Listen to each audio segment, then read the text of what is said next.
Previously on Hate to Pylon. Cancel culture has gone too far, coming for Cinnamon Toast Crunch, and I will not have it. If I catch this man, I'm going to show him why I've been sad. I hate with passion Cinnamon Toast Crunch cereal. You hate to see it. My rookie of the year regardless. You know, prayers up for LaMelo. We still don't have the left side of the offensive line at all. Ryan Fitzpatrick is the savior of the Washington football team. CJ talked about the Washington football team having hope for the first time. My fellow Panthers fans, I'm here to tell you, there isn't a lot of hope for us. It is the most delicious cereal this mouth has ever tasted.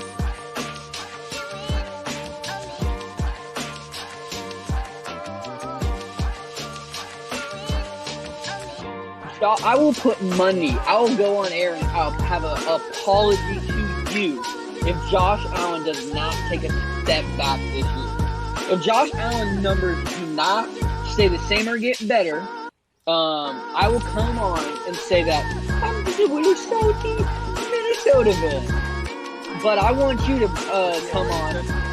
Shake on it.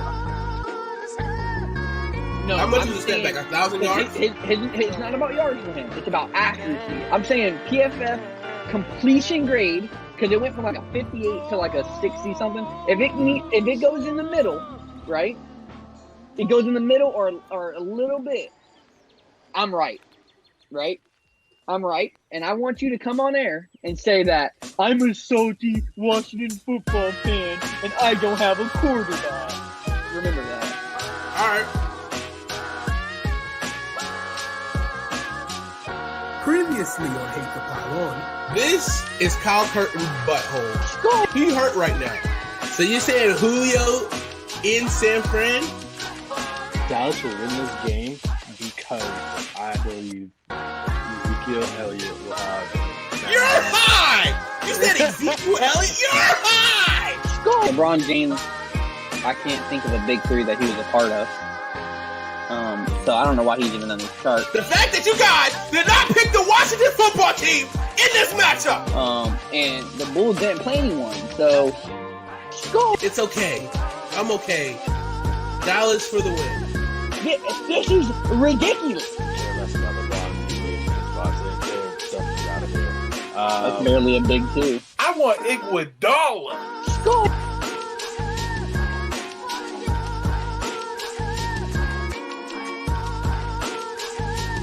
Previously on Hate to Pylon. Let's have a moment of silence for Earl Thomas and Josh Norman's career right now.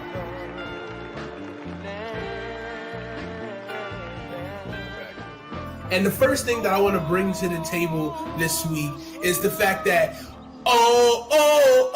Fitz Magic, you know. I'm like a chicken leg and turkey leg man myself, so I'm gonna let them eat the kneecaps, and I'm gonna just pick up the legs, and I'm gonna eat the legs. I hate Aaron Rodgers anyways. All right. Well, we'll just wrap it up with just saying this. He's a bad man. And in honor of 316 to Stone Cold.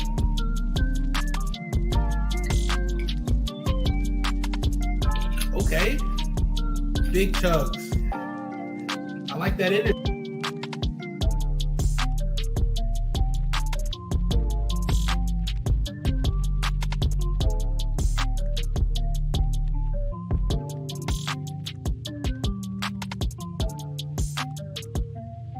The NFL has been crazy, just like Jonathan's assumption of thinking he's a good football player back in Cane Bay. Let's just talk about this craziness of trading. You're talking real Dolphins, reckless right now. I'm not talking reckless. I'm just talking. Can we have a conversation? Can we have a conversation, Jonathan? I don't understand. Like, why you see? There's no shade. There's no shade whatsoever. No shade. You're saying I'm just talking. I'm just talking. There's some big shade.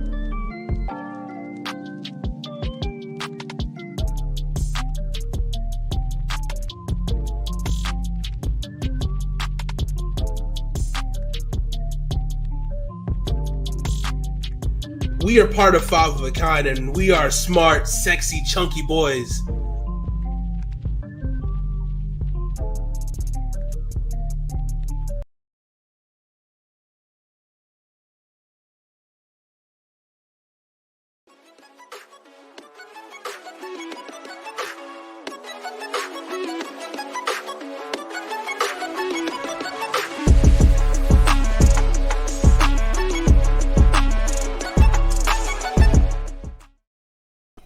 What's up, everybody, and welcome back to Hate to Pylon, your favorite sports show here on Twitch. As you see, it's just the two of us, but we're gonna rock it out tonight, guys. First things first, before we get started with anything, Kyle, how are you doing today? I'm doing good. How are you doing today, CJ? You know me. I'm always giddy, and I'm super excited for our show as always. Big show in store for you guys today. Some really cool talking topics. We're going to be talking about building our super conference. That's going to be our main event for today. Also be giving our training camp report, as long as all that NBA free agency stuff. But actually, we do have breaking news. I think that Lionel Messi, he left Barcelona, so he can sign here at Hate to Pylon to lead our soccer coverage. So we out here making moves, wheeling and dealing, and signing these big contracts, huge contracts. Not just the NBA can sign big contracts; we can do it too here on Hate to Pylon. So welcome everybody to awesome show. Let's see who we got here. We are doing good. How are you doing, J-Taha? How you doing, man? Thank you for joining in. How's your day going? Let us know. Good. He's doing great. I'm good to hear.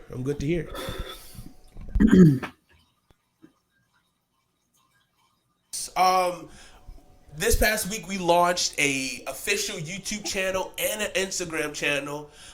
So go ahead and do that for us. It's Hate to Pylon. Everything across the board is Hate to Pylon. You can find YouTube, TikTok, and now introducing our website that we just launched exclusively for merch that we've been promising, and we now have merch ready to sell. You can go to HATE2PYLON.com, HATE2PYLON.com, and you can enjoy some awesome merch. As you see right here, I am Chunky Boy material. You can get one of these awesome shirts on sale right here. So I got this shirt right here, the Chunky Boy material. We also have the Big Back logo shirt right there, and we got just the OG Chunky Boy shirt that we all rock as well. Yeah, go and support the show. These shirts are really comfortable. Pretty good material. I'm still waiting on my Big Back logo shirt to come in. Once that comes in, I'll let you guys know how that is. But it's really comfortable.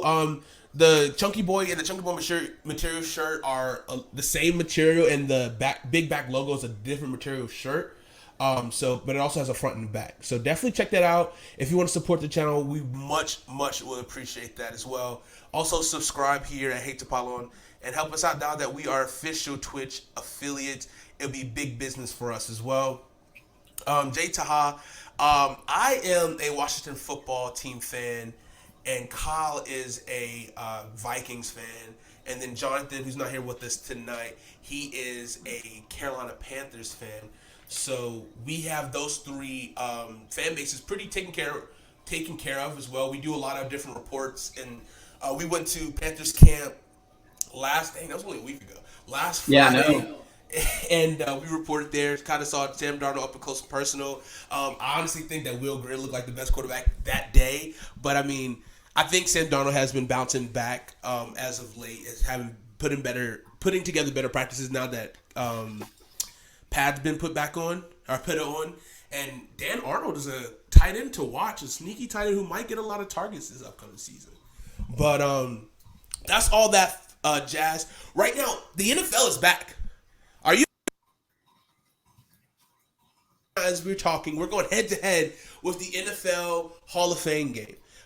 So right now we got the Cowboys and the Steelers in. Last time I checked, Dewey Haskins was in at quarterback, and I think I don't know who's in at quarterback for the Cowboys, but right now it's 3-0. Cowboys missed a lot of field goals. Not looking great for them right now. But I mean, it's first game. So we can hold on. So yeah, hopefully we should see more stuff. What is something that you're looking for in the preseason for you, Kyle? You're talking about in like In general, or like for the Vikings?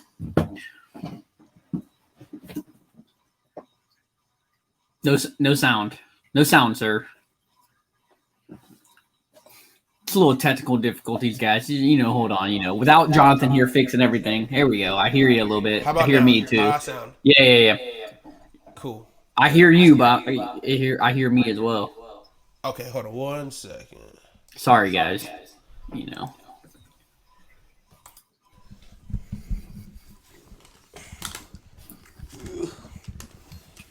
Jeez. What a rookie am I? Okay. How about now? How do I sound? You sound beautiful, and I don't hear myself, which is great. Anyone who has to hear me, I feel sorry for. I'm glad to hear you every week. So what is something? So preseason is a beautiful time. I mean, some people might not. I mean, we're excited that football's back. You kind of get a taste of what your team's going to look like. But what is something that you look forward to in preseason? Like, as being a fan of your team, like, what is something that you like and then you enjoy watching during preseason? So, last week I said I like watching camp battles. I'm not tuned into every team's camp battles, but I do like watching like big name guys come out.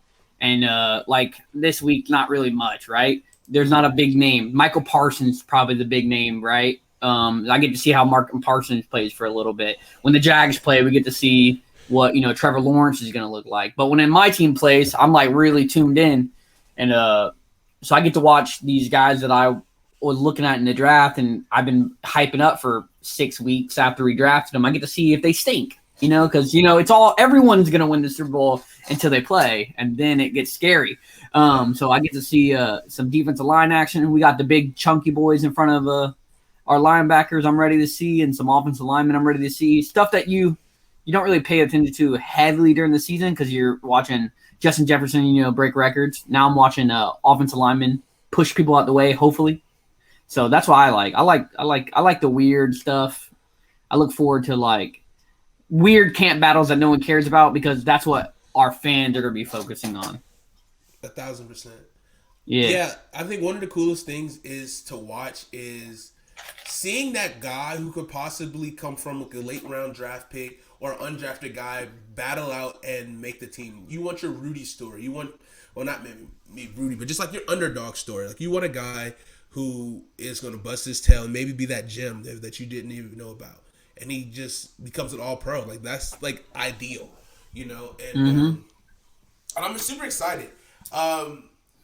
We can talk more about that once we get to our training camp reports from our teams.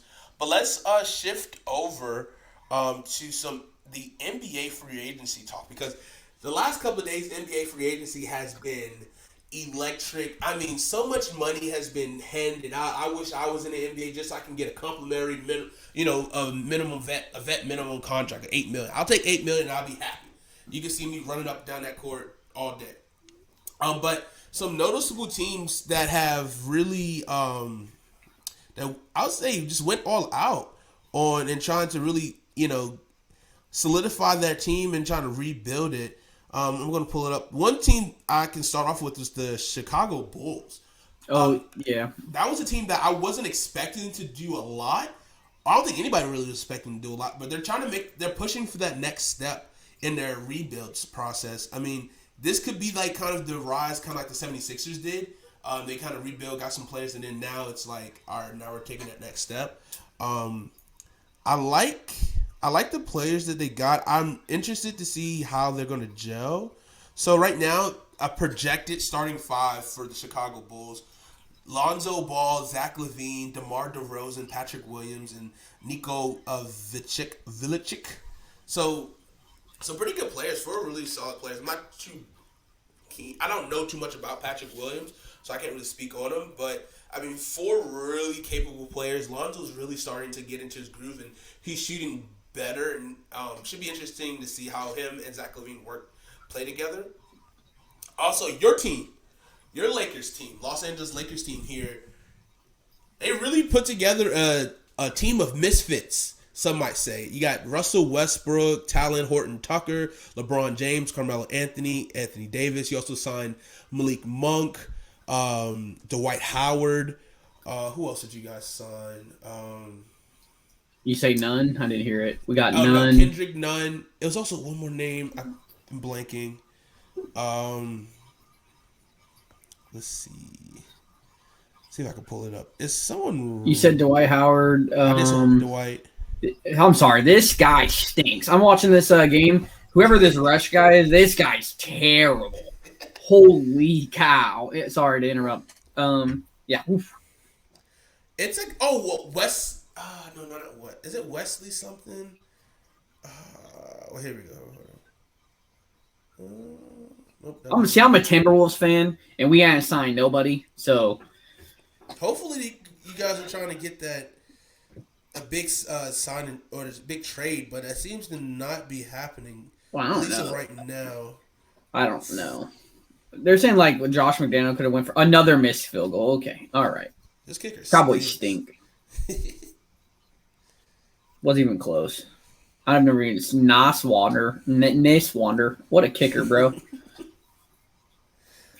I can't remember the guys, but the Lakers definitely have a cast of misfits. A big story that a lot of people are talking about with the Los Angeles Lakers is the fact that they have 6 or 8 players who are over the age of 32. Very interesting. I mean, it's very interesting putting together an older squad, more experience, of course. A lot of guys. Oh, Trevor Ariza. Oh yeah, He Trevor. came back as well. I can't think of his name for nothing. Yeah. There's like yeah, one more guy yeah. cheated. I'm missing. It's not coming. To Ellington. Yes, there you go. Wayne Ellington. There you go. Yeah. Perfect. Yeah, You know what's funny about coming this? back. Someone was like, with this roster, the Lakers won't make it past the second round. I tweeted out they won't make it past 10 o'clock with their age. But the tweet got deleted. People are salty out there. For sure. I mean, if you would have said that to LeBron James' face, I mean, he's definitely heard a lot of the haters. He posted out a tweet. If I'm about to pull it up, and as soon as I can find it, he said, "What did LeBron say?" He said, y'all keep talking about my team like that, but y'all better keep the same energy when we're good. Keep talking about my squad, our personal ages, the way he plays, the way he stays injured. We're past our time in the league, etc., etc. Do me one favor, please. And I mean, please, keep that same narrative energy when it begins. That's all I ask. Hashtag thank you.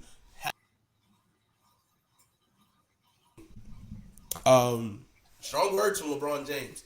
So maybe, he has a personal affiliation with these guys and really maybe had a hand in bringing them in here. Feel like this could be a good squad for him. I don't know. I'm really excited to see what Melo and LeBron, how they play together. Will Melo start or will he come off the bench? Should be interesting how they do this team. But do you think that this Lakers team has enough to win a championship as it's constructed right now? Yes, but it all depends. Like, it's any team that LeBron's on can win a championship, right? Except for like his 07 Cavs team was pretty fucking bad, and they almost won a championship. And then last year's team with no Anthony Davis was really bad, like really bad. Yes, they got studs that can score sometimes. It's just gonna be if they stay healthy and if they mesh. If they don't mesh, it's gonna be bad. It's gonna be like, remember when they they have Melo. I forgot about that. Remember when they went and got the Cavs went and got Rose and D Wade and all them boys. It was getting the band back together, and then they traded everyone away. Yeah. That's what I feel. This is what I feel. The same shit. If it doesn't match, everyone's going to somewhere else. He's getting a new team half of the year with Larry Nance and Kevin Love. Very true. Honestly, I'm not sure. I don't really know too much about Talon Horton. I don't know if he's a good shooter or not. But, I mean, Melo can shoot the 3. Anthony Davis can shoot the 3. LeBron can shoot the 3. I guess Nunn is kind of he's supposed to be an improved 3-point shooter.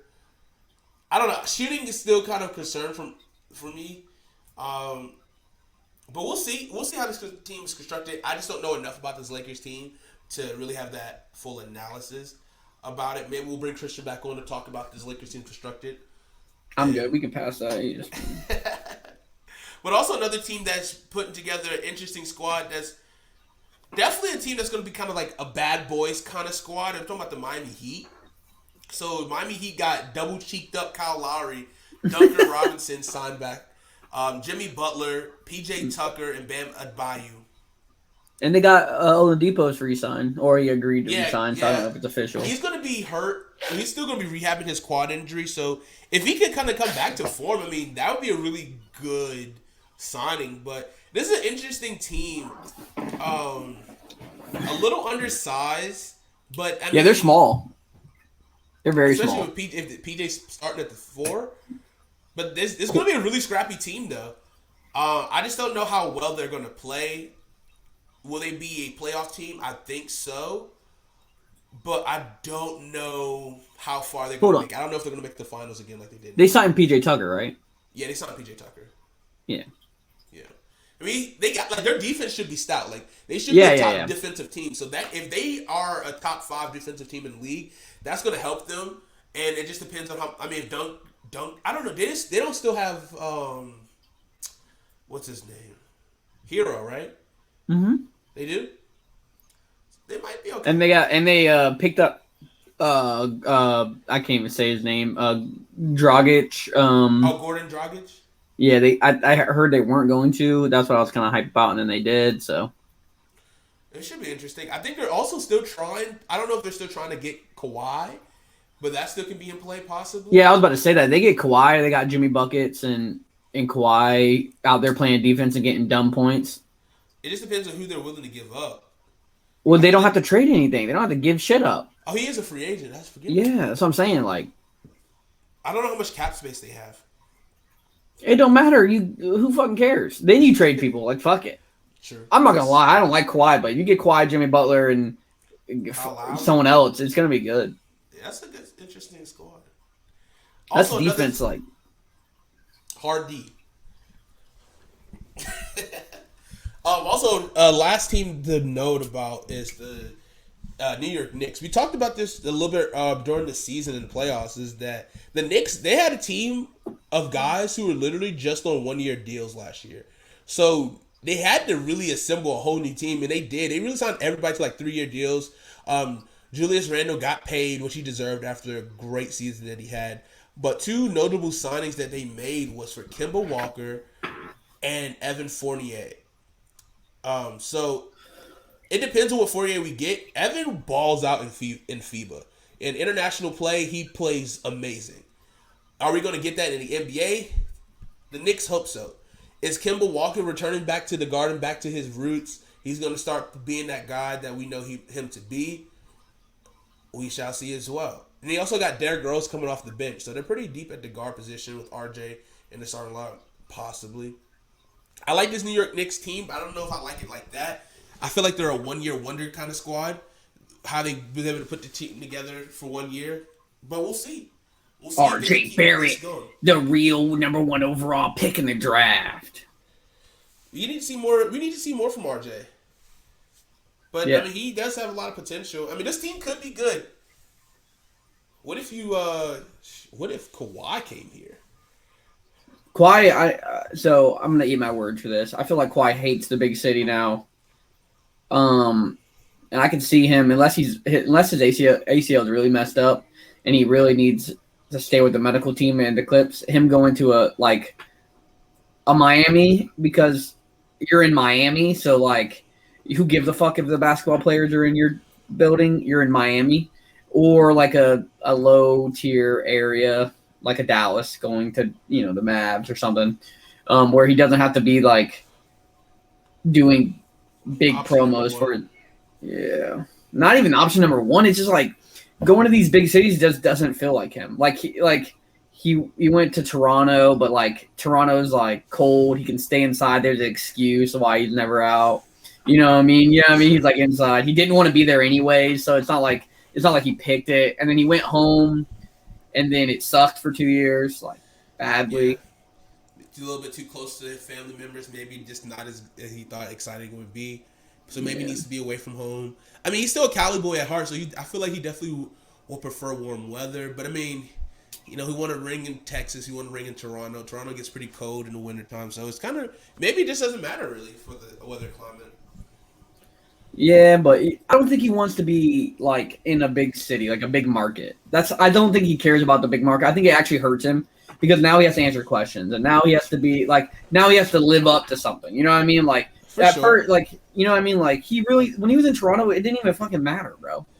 Well, I got a perfect market for him. Why not?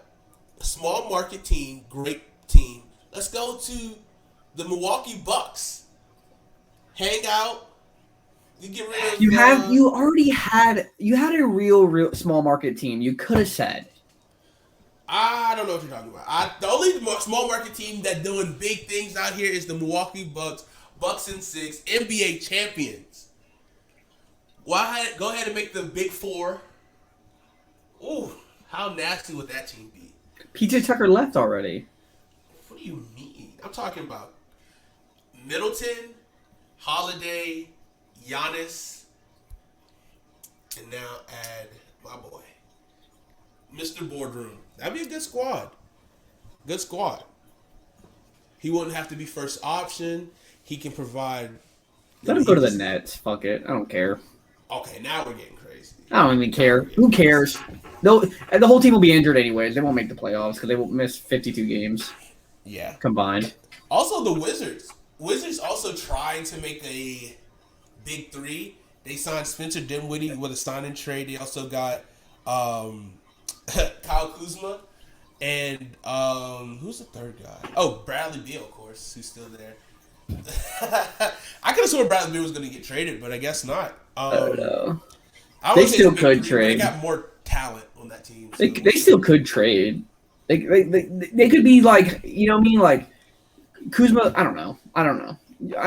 Kuzma stinks. Kuzma's gonna ball out in this market. You could have Kuzma come, get a bunch of first round picks from a bunch of different teams, so you can send people places. Have Kuzma out there just playing basketball. You know what I mean? Yeah, be a 30-10 guy.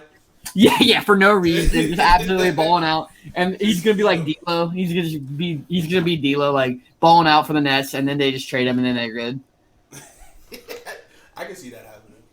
And actually, I did see a report that the 2017 team from the Nets all signed for like big money contracts. Mm-hmm. So like, oh my God, I'm blanking on names right now. The center, Jared Allen, signed for $100 million. Spencer Dinwiddie signed for $60 million. Karis LeVert signed for like 117. No. D'Lo signed for 117. LeVert signed for like 80-something million. Like all these guys, they were a fun team to watch that make the playoffs when no one really expected them to do. Yeah, they're all getting paid somewhere else. Mm-hmm. So we'll see. Good. Hey, I like people getting paid. You know, as long as they're not on my team, you can pay them. Even though one is, I like D'Lo, so pay him. I don't care. It's not my money. I don't give a shit. It is not our money, but we will love it. We love. Fuck it. Right. Okay, perfect. All right, so let's wrap up our NBA talk and let's go on to something that we love so dearly. We're going back to the NFL, and training camp is underway. We're in the thick of it. Pads are on. We're thumping in the middle of the summertime. So, Kyle, let's go to Minnesota, where me and you kind of have a lot in common in terms of our teams. But no, we don't. We're the complete opposite. We're the complete opposite. Yeah, you're. Go ahead. I'm gonna let you set this up, and then everyone's gonna already know it. But we're the complete opposite now. We were way more. We were way similar. We're not anymore. So Washington and Minnesota are definitely some of the teams that were the lowest vax teams in the league. You hate to see it. We had we ended the whole show talking about vaccinations. Obviously, my team listens, and the Minnesota Vikings just turned off the channel. But you guys had a little bit of an outbreak. We had a little bit of an outbreak as well. Especially yours was a very key outbreak in your quarterback room. very much, which sucked. Now, Washington football team has, since their clinic that he had this past weekend, they just crossed over the threshold of 85% of a team, which is really good. So hopefully we can get closer to that 90 percentile. We're definitely not going to get 100%. Ron Rivera already said that there's some guys who are stuck in the ground and not going to get vaxxed. I have a feeling I might know who it is, but we don't have to talk about it. But Kyle, go ahead and give your training camp report and something you're looking forward to into your first preseason game. All right, so how do I make this a good little conversation, a little rundown? So, so this week was crazy. A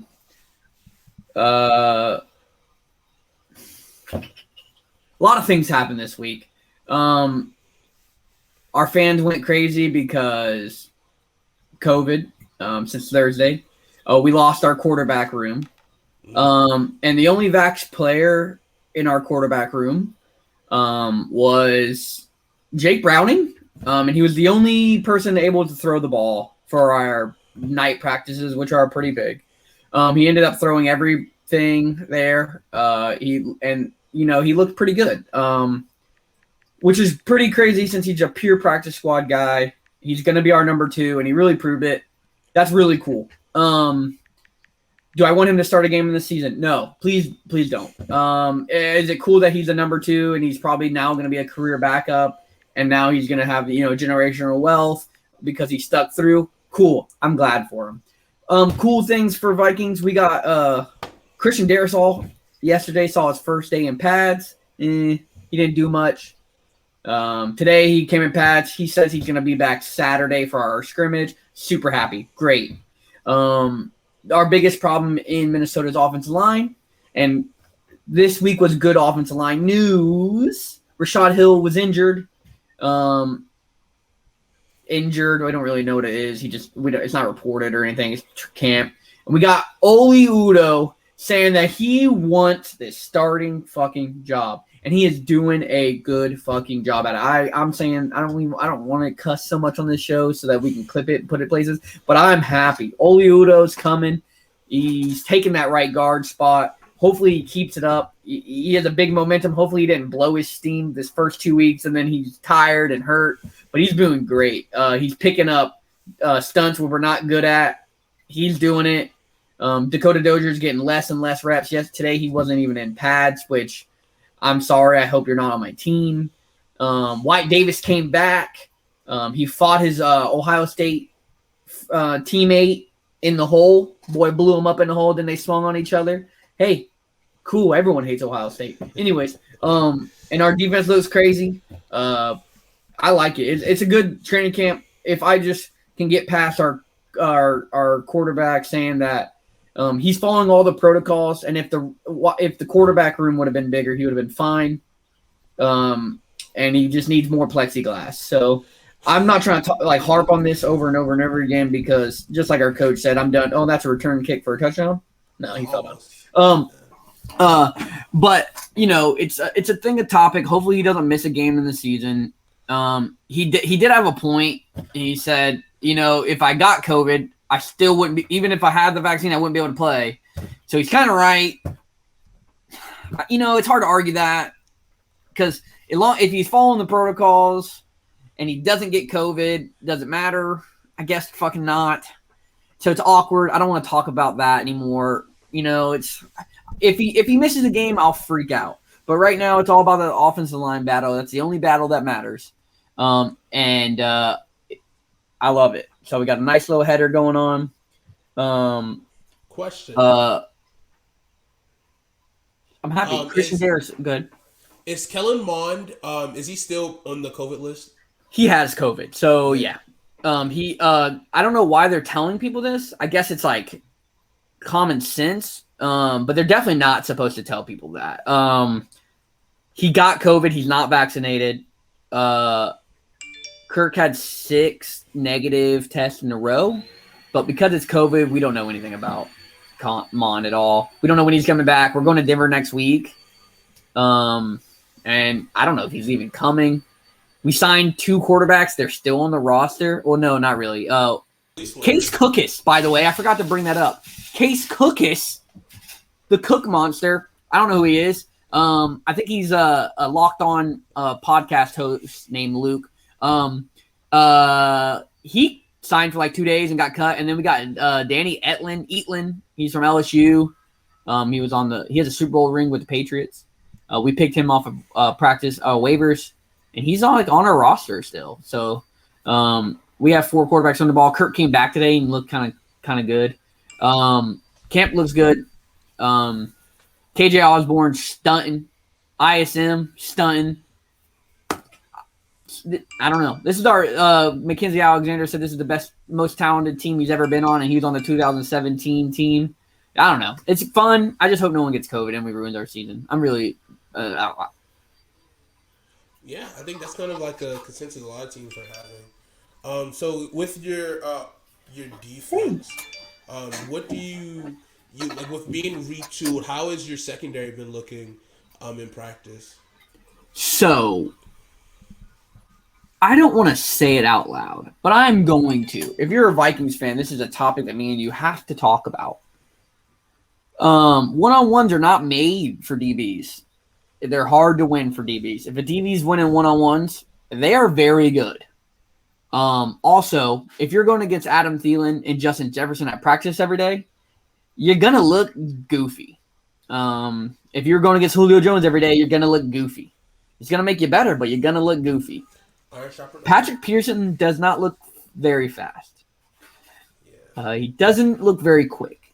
Obviously, I'm seeing the highlights of receivers.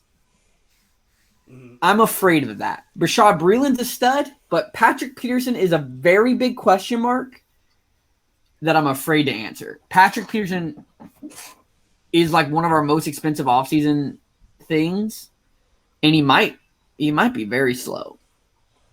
Do you think switching him to safety is an option?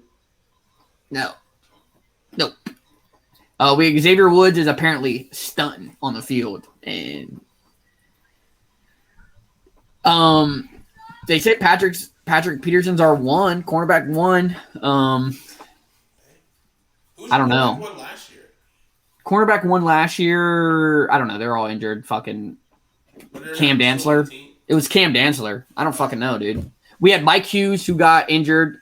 He might not ever play again. We traded the 7th round. We got like a 6th or 7th round pick to send him to the Chiefs. Jeff Gladney was another missed kick. Are you kidding me? Jeff Gladney was our first round pick, and he's not on the team anymore. And he played 1 year.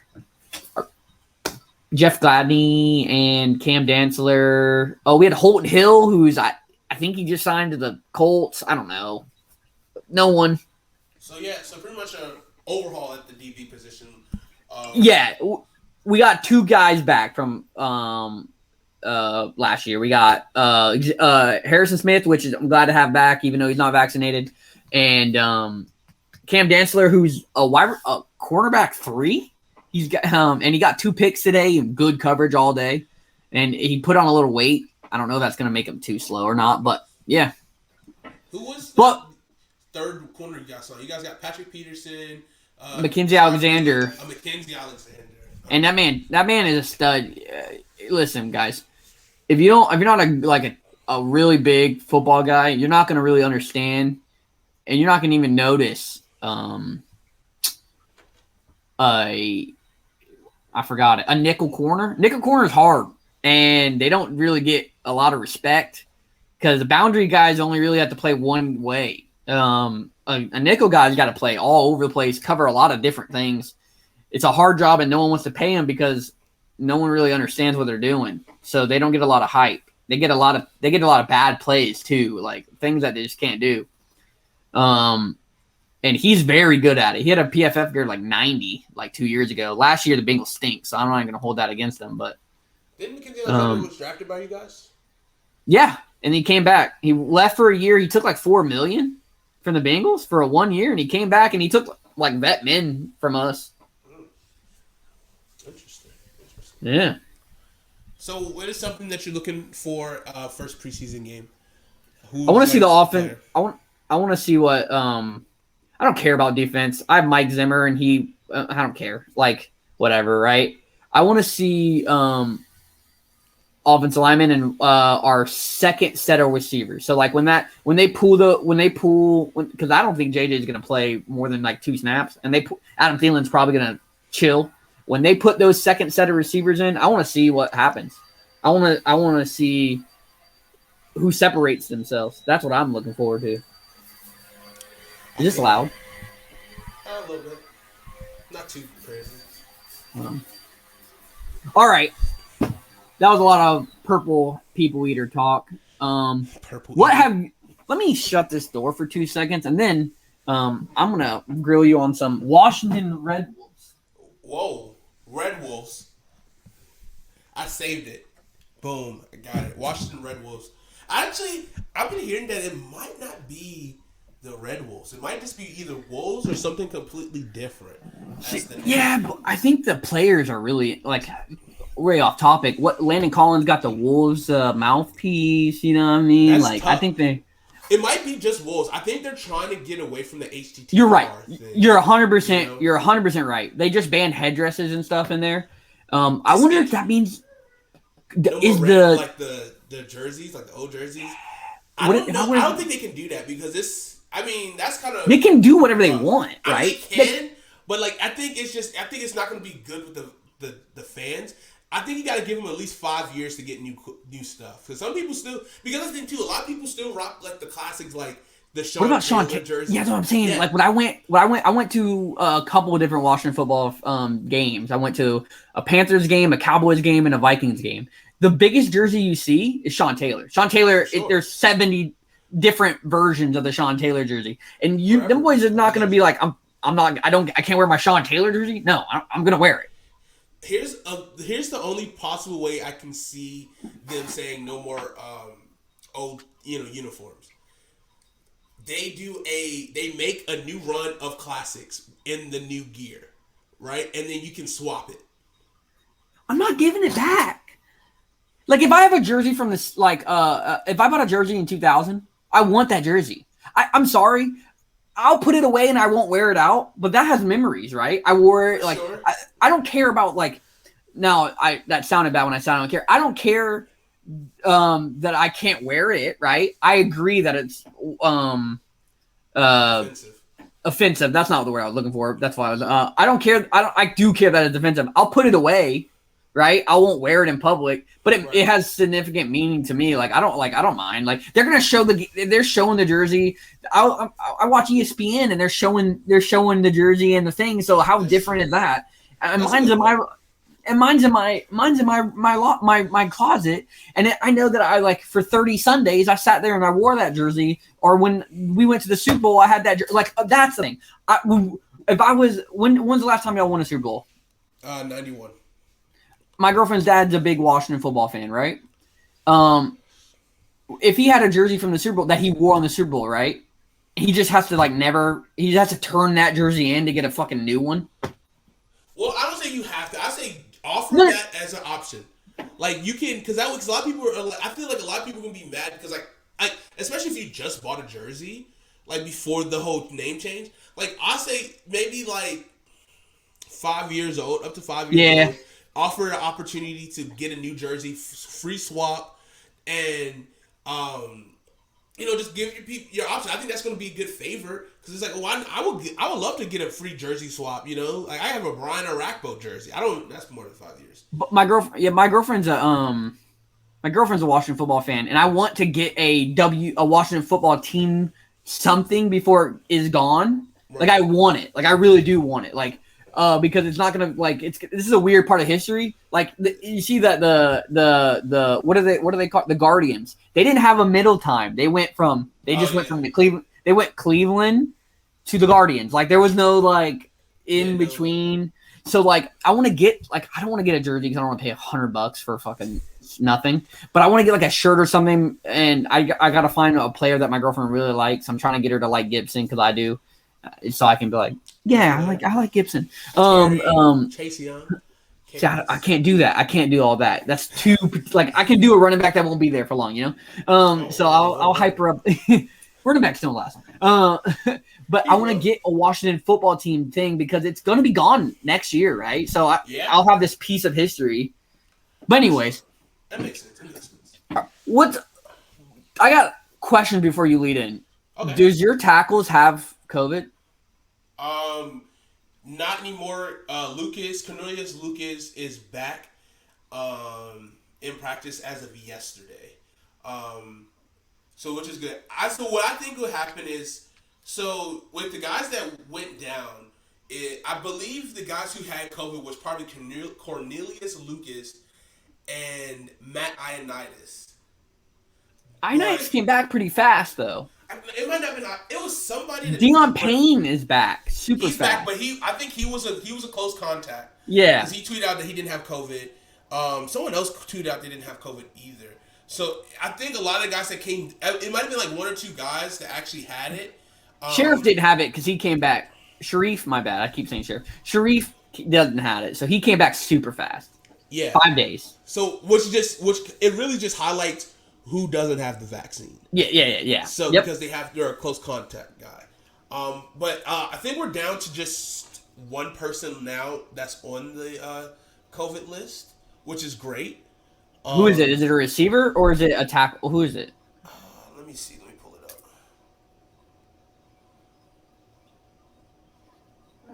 Let's see.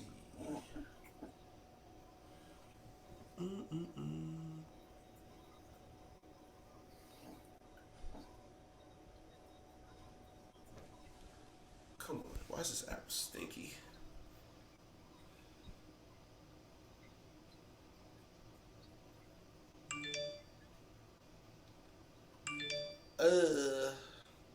We got the fat kicker out here. What team is he on?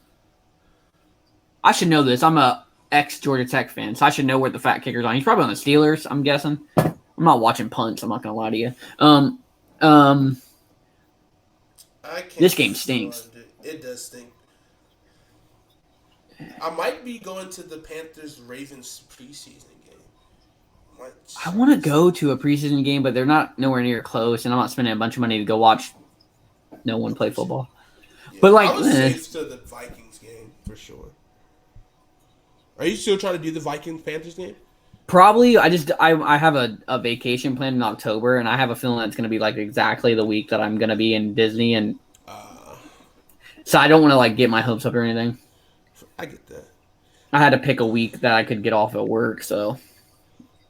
I'm not okay. I am struggling to find it. I just went to their Twitter. It's all good. Curtis Samuel, good, right? He's off. I think Curtis Samuel is still on the list. Yeah, see, that's what I thought. Yeah, he's been gone for a long time. But he's dealing with two things though, because he had a growing injury and then he got put onto the COVID list. Yeah, definitely. Yeah. So I think it is Curtis Samuel. But what? So I don't. So I feel weird because I try to find things on beat writers for other teams, and I can't find the stuff that my team does. My team, look, how much clips do I show y'all? I show y'all like 70, like clips are all over the place on my team, right? I can't find that for other teams. I'm trying to find plays of like Nico Collins and whatever sort. Are you able to see like content where are you get what kind of news are you getting of like your draft guys like Sam Cosmi? Is he like so far behind it doesn't matter? We can talk a lot about Sam Cosmi because I was interested in him because he scared me a lot. So okay, so yeah, there's a couple guys that I follow. Hold on, go ahead and send him in the group chat because I like beat writers. I like seeing practice stuff. Like I'm starting to follow a lot of Jags guys. So send in the group. I send mine in the group because I assume y'all guys like him. I don't mean to bombard you. Yeah, I follow a bunch of Washington fan pages, and then those guys they report a lot of of their guys. Like there's like Hog Heaven, Washington Football Today, guys like that. And then I'm literally blanking right now on. Here we go. I'm blanking on the beat writers' names. I know one is named Peter. John Kimes. John Kimes is a big one. He's probably the primary one. He think he's affiliated with ESPN. He's a really good one. And there's someone else that I'm trying to find. But JP Finley's a good one too. Yeah, I've seen him. Yeah. Ooh, never mind. Mark Garuffa. I can't even say that, but he's with the team recently. But yeah, those are guys that I follow normally. Dude, that hold on, Tom. That CJ Wright guy or whatever. I forgot his first name, but the third round cornerback that the Cowboys took. He's wearing 40, bro. Guy's got the jersey number 40. That's an ugly number. Nathaniel Wright. Yeah, he's like 6'3". It makes sense because he's big. But imagine being like a number 1 corner. You got the number 40 on. Anyways, continue. That was Quentin Dunbar when he first entered the league. Yes. Yeah, he was number 47. Yeah. Until he switched to 23. He got the blessing from D'Angelo Hall to wear. Still ugly as fuck. Anyways, D'Angelo Hall, dude, I used to like that man so much. My uncle was a football fan. Right before RG3 got drafted in Yard Good, he died, and I was like, I guess I'll I feel Anyways, but shout out to RG3 signing a deal with ESPN to be a college football analyst. They say white girls can't have cheeks. Crazy out here, dog. Anyway. But apparently still trying to play in the league. I mean, who's going to try to sign him? Very interesting to see if he still has a market. XFL, hit him up. Okay, so Sam Cosmi, right? Definitely a big question mark. He got bullied early on in camp. He's thin. He got bullied. But the thing is, too, he's going up against some pretty good talent. So he was struggling when they weren't in pads, right? First day of pads, early on he still got kind of bullied, but he was getting better. He's been showing improvement every day. But today in practice, he looked pretty good. He held his own against Chase Young and Montez Sweat. He's been improving a lot more. His footwork is getting a lot better. He's getting that better, more of a quick twitch at the line of scrimmage. He's improving, and it's been noticeable. He's been one of the shout-outs from Ron Rivera. So that's good. He still has a way to go. I don't think he's a day one starter, but he is improving fast. They put him at tackle in practice? Right tackle, yeah. Okay. That makes sense. Right tackle, not bad. I don't mind seeing him at right tackle. It just that I don't know who's going to be left. Most likely probably going to be Charles Leno or Sadiq Charles, the guy I was hoping for. He's a guard, though, right? He's been trash in camp. But isn't he a guard? Yes, he should play guard, but he's like a tweener because he's 6'4". Yeah, because he played tackle in college. Yeah. He just wasn't made for it. He's been getting straight bullied in camp. Like, not a good camp for Sadiq, and it's not what you want to see. I think right now our starting lineup is going to be it's going to be probably Charles Leno, left tackle, Eric Flowers at left guard, Chase Roulier at center, Brandon at right guard, and then most likely Cornelius Lucas, I don't know if Cosmi's ready yet. Unless Rivera wants to start to do this, because he did this last year, where he released a lot of the older guys to get these young guys reps, but I feel like he wants to compete this year, so I don't know. Well, you can compete this year, and Cosmi could use Charles Leno for sure. But Sam Cosmi could use a red shirt. Like, he needs to put on size. He's very athletic. He reminds me of light Brian O'Neill. Brian O'Neill and them are very similar. I don't know who's better. Right now, obviously, Brian O'Neill. I don't know who's better coming out of college. I wasn't really paying attention to Brian O'Neill when that draft was going on. So a lot of that. Brian, what team does Brian O'Neill play for? Vikings. He's our best. He's our best. He's a right tackle, but he came from Pitt. He was undersized. Our right tackle got hurt, and they threw him in, and he's just been going ever since. They were going to redshirt him. We got him in the second. We wanted Frank Ragnarok or whatever. And we got him, and that's what Sam Cosmi reminded me of. But then he had an ugly number, so I thought y'all were gonna move him to guard. He's like 50 something. He's fucking sickening. Yeah. I don't know. He's 6'6". He has the size. He's 6'7". He's 6'7", bro. I do his day. Yeah, when I was looking at him, it was definitely, unless the NFL actually measured him correctly and he was 6'6", but yeah. But yeah, he has size. He has some pretty good. He has really good measurables. It's athletic ability. He definitely needs to put on strength. I like where he could be at once the end of the season comes. Like if he has to be thrown in, I feel like he's progressing slowly enough. I think we'll see once he gets some live reps for sure. What's your offensive scheme? Is it power? Or is it zone power? Is it West Coast? What are y'all doing? I don't know with freaking. What y'all run last year though? It was more kind of like a zone, a little bit more of a. Yeah, it was. I think it was more power last year. Actually, it was more power. Like running. gaps. Yeah. I don't know. I don't know what Scott Turner's trying to do because he said he wants to run the ball more, but he also wants to run a lot of jet sweeps and like do misdirection a lot more. And I've been seeing that a lot in practice. So hopefully we can, especially once Curtis Samuel gets back, he'll probably get some more carries and Gibson, like those two can kind of like flip back and forth. I gotta see what we're trying to lean towards in the running game. I feel like we might be more of a pass happy team this year though. I think we might be like maybe a 65-35 pass team, which I think is a good percentage, decent percentage, but I'm not sure. Antonio Gibson. You know what they say though. You know what they say, right? What they say? Teams that run the ball more are normally teams that are in the lead. Teams that are losing tend to be the team throwing more because they have to catch up. That is true. That is very true. Be careful what you say. Yeah. Eric Correll. That's the offense that Scott Turner wants to run.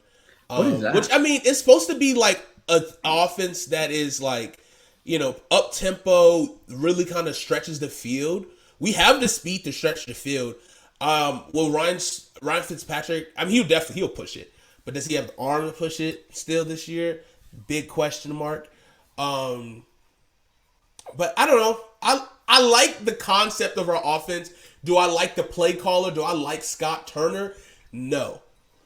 So I don't know. The jury's still out on him as a play caller, but now that he has a quarterback who knows offenses and who's comfortable, I think we can see at least a bit of a more productive offense.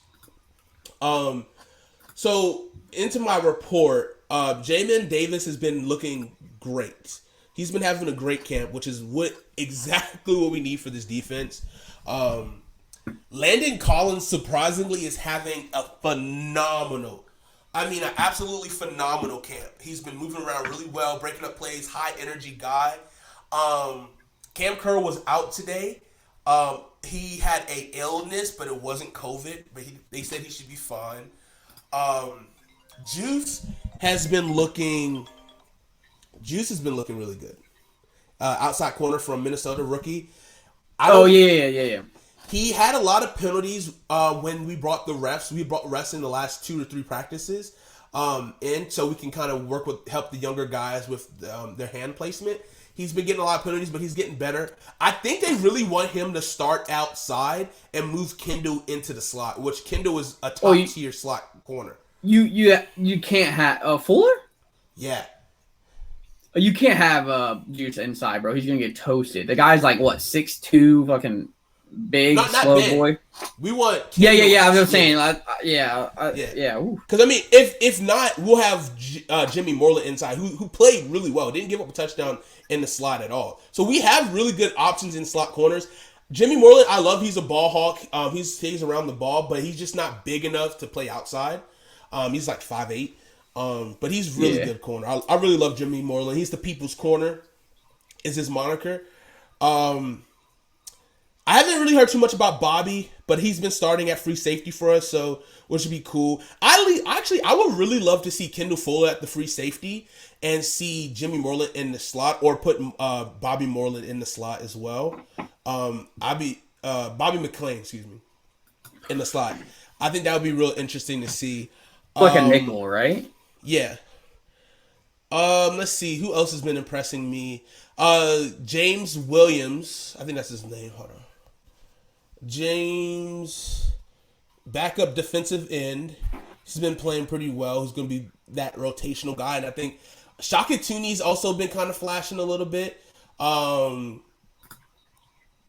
It should be interesting to see that who's going to be that rotational defensive end. Let's see. Worried about Curtis Hold on. Samuel at all? Oh, yeah, you got Shaka Tony. Yeah, I forgot. That's the thing, right? So with Curtis Samuel, I was a little worried when he had the groin early in camp, but everyone said it was minor, and then he got the COVID, so he had the double whammy. So the coach is saying they're not worried because he's familiar with Scott Turner's offense, right? So I just don't want this growing injury to be nagging because we're so deep at wide receiver. I'm not as concerned if Curtis Samuel doesn't play because then I can actually see some of my lower end wide receiver guys get an opportunity to make the team. Oh, by the way, I don't mean to interrupt, but David Sharp and Curtis Samuel are on your COVID-19 list. That's who I was worried about.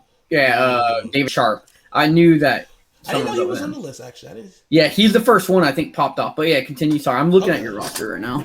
So, I don't know, because we're so deep at wide receiver. I love it. I love that we're deep, but I also hate it because we know guys have to get cut. Guys that I love personally is Kelvin Harmon, AGG, Antonio Gandy Godin. Those are my two favorite guys. De'Ami Brown is going to be a problem. He's been looking phenomenal. This is amazing. I got to put it in a group chat. It was this amazing high point catch that he made at camp. Oh my God, it was amazing. I'm going to see if I can find it real quick. Logan Thomas has been looking insane at camp as well. His hands, and he's been more aggressive. I don't know. He's just been really high pointing a lot more balls and being more aggressive catching it. Y'all drafted John Bates? Yeah. How has he been looking? He had a pretty good play today. He's actually, I think he caught a touchdown for Taylor Heineke in end zone today, if I'm not mistaken. But Logan Thomas had 7 touchdowns in camp in this past week. Well, he's 30 years old. Balling. This is his time. He has to. Yeah. He can develop. Yeah. I think he'll play out his contract at least. Who the fuck is DeAndre Carter? Oh, DeAndre Carter. I'm worried because he might push off one of my guys out of the roster spot because he's so shifty and he can also play special teams. And that's what I think Ron has not been playing too bad in practice as well at wide receiver. But he's 5'8" though. That's the thing. He's kind of small. I'm in love with a lot of my guys, but Kelvin Harmon has been having a good camp. De'Ami Brown looks amazing. How many wide receivers? How many wide receivers you're going to carry? Either 6 or 7. Who doesn't make the cut? You have 11 right now. No, I think Steve Sims, Isaiah Wright get hold cut. Hold on. Isaiah Wright, 6'2", out of Temple. You're saying he's getting cut. Steve Sims has been, I don't know if it's good enough. He might get the edge. Steve Sims might get the edge because he does play special teams. It just depends on how DeAndre Carter, who beats out the special teams guy, who's probably going to get the roster spot. Isaiah Wright probably gets cut. Steve Sims probably gets cut. Dak goes on practice squad. So that's 3, right? So yeah, you think, hold on. You think that they cut Dak Milner? I think he goes on practice squad. Dang. All right. We're just too deep. You going Kevin Harmon? I love him so much, but he doesn't look hurt. I just really like him a lot. But who is your slot your number one slot receiver? Is it Adam Humphries or is it Curtis Samuel? It's probably going to be Humphries. I don't want Humphries on the team, but he's been that go-to guy for Fitzpatrick, who's most likely going to be the starter. So that's also why. So it's probably going to be Terry, who's having a great camp as well. Who's William Jackson III said that he looked better than he did last year. So Terry, Adam Humphries, Curtis Samuel, De'Ami Brown. So that's 4. I think it's going to be between Cam Sims and AGG. They're kind of the same wide receiver, big body guys. You think they're going to cut one of them? I think so. Damn. And I think That's like gonna be the final spot. It's gonna be between Kelvin Harmon, AGG, and Cam Sims for that 5th spot, and the 6th guy is gonna be the special teams guy, unless they carry 7. If they carry 7, which I hope they do, then it'll probably be between Cam Sims and AGG, and then Kelvin Harmon, and then either Steve Sims Jr. or DeAndre Cam Carter. Sims did so much for y'all last year. Like he that's did. That's the point. That's the point. Like that's why he might have like more of the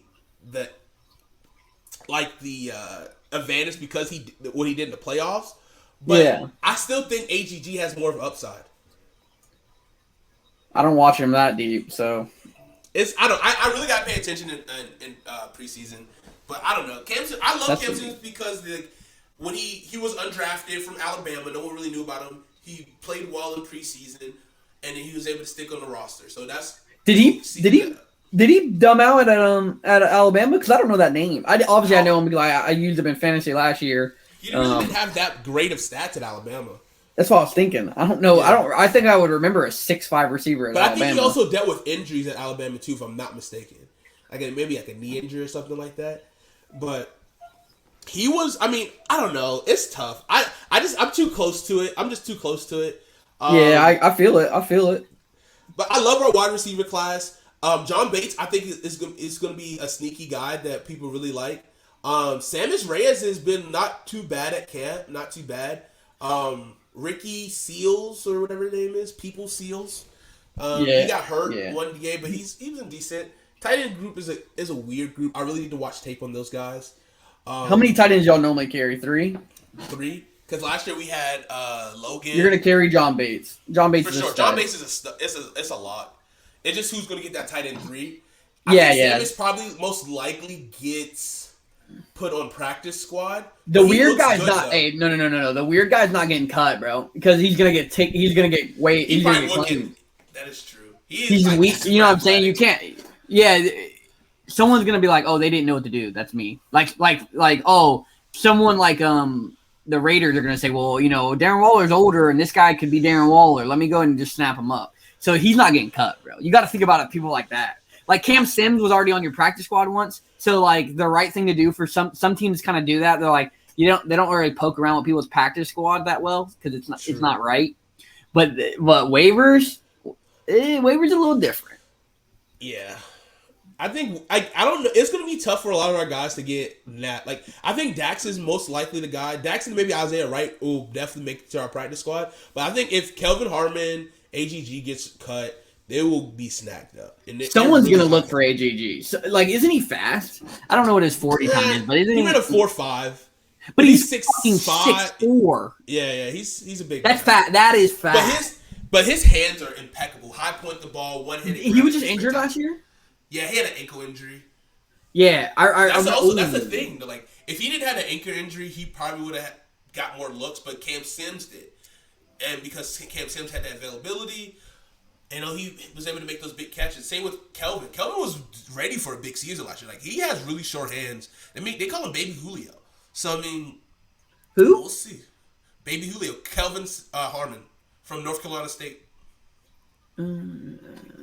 Yeah, I know he's from North Carolina. Good possession receiver, not fast. He's not really a fast guy, but he's a good route runner with good hands.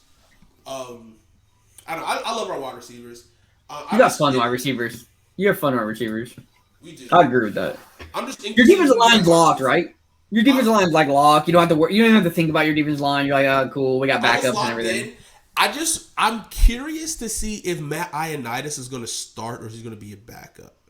That's what's going to be interesting. He's going to start. He's very good at football. He is very good. So, there's like trends all the time. Oh, you see this guy? He said Cam Sims has been having a sneaky good camp. Or Steven Sims. Damn it. I already mixed those two up. I remember I cut the wrong guy on Madden one time. I was like, fuck shit. Anyways, I like big, tall receivers. I'm a height supremacist if you watch the show. What was I saying? Fuck. What was I saying? Oh, there's the memes on Twitter, like, who's this player? And it's like talent recognition. Brett Ioannidis, bro. People don't even know who the fuck that is. Yeah. That's true. And he was the best guy before he tore his pec last year. It was out for the season. He's a legit stud. Like, we're so stacked. And I think we still have him for like 2 more years, I think. Yeah, did y'all pay him or anything or no? We paid him early. and so he's kind of on a discount right now. So he's like Daniil Hunter, Yeah. old thick white boy in the middle, Cornhusker. I don't know. Like, our rotation of our inside D tackles are just nasty. And I'm a big Tim Settle fan. Tim Settle really had a pretty big jump last year. Then he got more playing time. But Tim Settle I think he most likely is the guy that's going to leave. Because I think this is his last year because he was a 5th round pick or 4th round pick. But Tim Settle's pretty good pass rusher and good run stuff. He's a sneaky good D tackle. And his rap music is pretty good too. Check out his album on his Twitter. It's pretty good. Yeah. So our starting defensive tackles and defensive intersect. We're looking for who's going to be that rotational guy, though, for our defensive end. So Shaka Toney, James Smith Williams, I think is his name. He's been looking good in camp. I really think Shaka Toney is going to be that guy. But he had a bad pro day and he kind of like fell off. Yeah, I think it was a good steal for us, honestly. We from Penn State, right? Yes. So I'm really excited to see who's going to emerge as that guy. Cole Holcomb. Cole Holcomb is having a really good camp. He's been looking a lot better in coverage, which is I think was his biggest knock on him. Very athletic linebacker. I think he ran like a 4.4 at his 40. Really good run stuffer, but man-to-man coverage he lacks. He has the speed to be good in coverage, but he lacks. So we'll see him and Jamin get better. I'm excited. I'm just really excited for this team. It's more so like our defense is locked, but we'll definitely have a rotation, but it'll just see who'll be the guy starting, especially at corner 2. So, hold on. Sam Cosme changed his jersey number? I was talking shit, like and he changed it. He's 76 now. I was talking mad shit because he had some ugly number. I thought he was like 66. I'm looking at it right now because he definitely had some ugly-ass number. Yeah, when you got that rookie number. Yeah, he's ugly. I'm sorry. He looks like somebody. I just can't put my finger on it. I don't know. He looks like Asian Kyle Murray, but... So of course, I mean, you got the quarterback battle, which is probably going to be the most notable. I'm pretty sure it's going to be Ryan Fitzpatrick, but Taylor Heineke has been looking pretty good in practice. A lot of people also said that Kyle Allen was the most impressive looking quarterback in camp. If he wasn't hurt, he hurt his ankle. Yeah. If he wasn't hurt, he'd win the job. Period. I don't care. I'm not. I don't even account. I'm not a Kyle Allen fan. I just know enough from the Panthers that he would definitely win the job. They wanted him to be the starter last year. Yeah. You know what I mean? So we'll see. We'll see how it goes. I mean, I'm pretty sure that's the thing though. Like we have to have. Like I talked about this in offseason when we signed. We're gonna have a rotational quarterback system. I think we're comfortable. Like we're in a lucky position to where that we have 3 guys who have starting experience with us and who you can look to if Ryan Fitzpatrick can't do it. Because we kind of know his MO. We know Ryan Fitzpatrick MO. He's going to give us 4 magical games, but then he's going to shit the bed for like 4. You know, you can only toss up a prayer so many times until that shit hits the fan. Exactly. So a player to watch. My player to watch for first preseason game is going to be Kelvin Harmon. I really want him to make the roster. So I want to see him, how well he plays. And DeAndre Carter should be interesting to see because I really I want our return game to be more explosive, man. We really haven't had a really good returner since like Brandon Lloyd. I think that's his name. Brandon Banks. The 5'6" wide receiver. He had a kick return touchdown every preseason to make the Tawad, but never really was crazy good. But I want our returning game to be at least top 10 this year. But yeah, those are the guys I'm really excited to watch, and also Ben St. Juice. Oh yeah, I wonder how many snaps he's actually gonna get though in he's preseason. Probably gonna get a good bit. He might start it. He might start the game. But I don't know what Ron Rivera's strategy is going to be. I know he wants to try to keep his players healthy. I mean, we saw that last season where he kind of just let the clock run out and didn't use timeouts to possibly come back in the games. So I'm very interested to see what his preseason strategy is going to be. So CeeDee Lamb didn't play at all? I don't think so. All right. Fucking wasting my time. I mean, Hall of Fame game. I mean, they have an extra preseason game. So I mean, do they? Oh yeah, they get 4. Yeah, they said that before the game. I was like, they don't get 4. Like, what are they saying? And then I was yeah. So yeah, that's the team. I'm excited for next week. The first preseason game. Also, we're gonna get the Hard Knocks on Tuesday from this past week for the Dallas Cowboys. So that's something to watch out for. We can kind of get a close up look at how Dak is looking and all them boys, and see what that boy Zeke been eating. Man, we look a little thick. No, he's lost 10 pounds, man. You ain't paying attention. Where? Jeez, man, he has lost weight. Leave him alone. He got a big, thick beard. He does. That beard is nice, though. I'm jealous of his beard. See, the nose rings, bro. It's the nose rings. We need to get on the swag. Yo, I might have to get a nose ring. Hey, do it, bro. Hey, join the club. Edgy little bad boy, you know? Yeah, they're like, oh my God. Oh my God, Ronnie. Hey, shout out Chunky Boy shirts, guys. If you like them, HATE2PYLON.com. You can buy yourself a shirt. Support the cause, support the show. Let's go on. Any more questions about training camp? Anything else before we move on to our super team? Yeah. Jonathan just wrote me, and what he was telling me was that he thinks that PJ Walker is going to start. Put your money down on it. Huh? Or the season. Yeah, he's going to start the season. He loves PJ Walker. It's his favorite player on the team. He was telling me XFL MVP. He was telling me that I can't think of anyone. Someone's, I don't know. Will Greer? Yeah, he loves Will Greer. He thinks that Will Greer is that man. Yeah, his brother's a Vine star. He's really into him. And you know, JC Horn. He thinks JC Horn stinks. He was telling me this. He was like, JC Horn stinks. Whoa! He wished, you know, we should have traded up for. Come on. We should have took Justin Fields. That's what he kept saying. I don't know. I mean, I kind of agree with you, but like JC Horn was looking immaculate in camp. Was he really? He was looking really good. Like he had only pick. I think he had 2 picks recently too, and like when it pads, like he's a ball hawk. He might be at like 5 this year. They're saying that he is pretty handsy though. He's a penalty machine. Yeah, I heard that too. Yeah. So we'll see. And by the way, I'm slandering Jonathan. He did not say those things. I just, you know, when he gets back, we'll have to give him his. He got to see his team in person. It must be nice. That's true. It was cool. It's cool covering the NFL team. Hopefully, we get to do more of that soon in the future. We'll try to fly you up to Minnesota, Kyle, one day. That's the goal. Maybe if we can finesse like a Vikings Panthers camp. That would be like a joint practice. Oh, dude, yeah, we just like make it. I don't know why they would even like not even friends, whatever, you know. That'd be ideal for sure. I mean, I wouldn't mind making a trip to Richmond before preseason starts. Yeah. I want you to pick one of the rookies from any team, and I want anyone, not rookies. Let's say 1 to 2 years because the rookies didn't get preseason last year, right? Okay. And pick your MVP.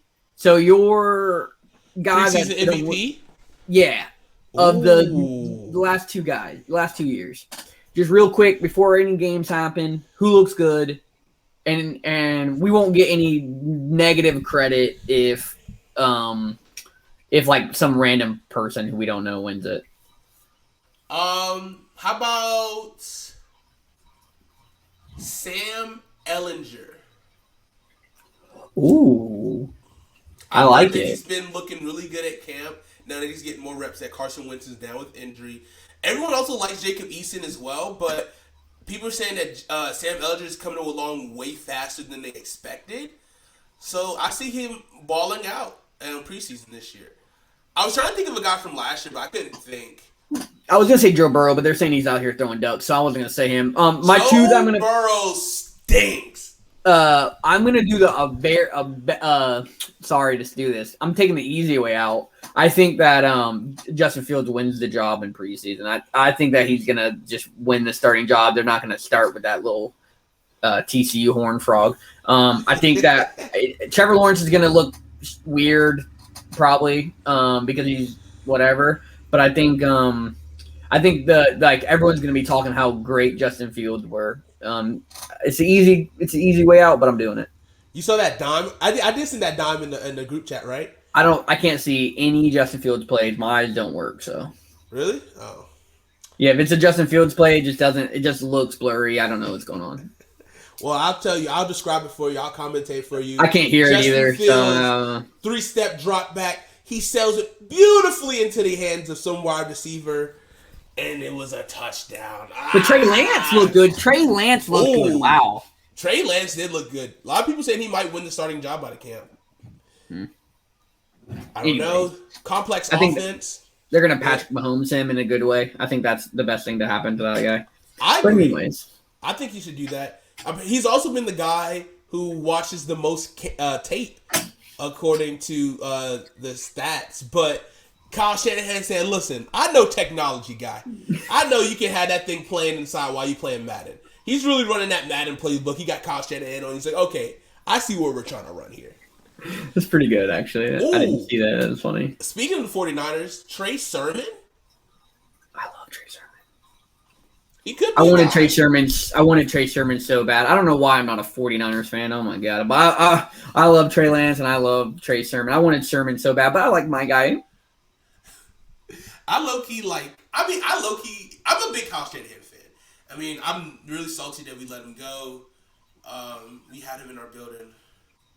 We're doing hay, dude. Okay, so they run a zone scheme, right? But they do a lot of motioning and stuff. And we run zone, but we didn't. Apparently this offseason, we've been, running a bunch of, motions that don't do anything. I love it. Something that just shake it up, man. I sent you that clip of our offense when where we sent no. I remember before camp I sent the tape of the Cook counter that we pulled the safety over and everything. I love that, man. That's motioning people for no reason, for a crack back block for no reason. It's so great. You get to see what the defense is set up in. I love it. That's why I love the Niners offense so much.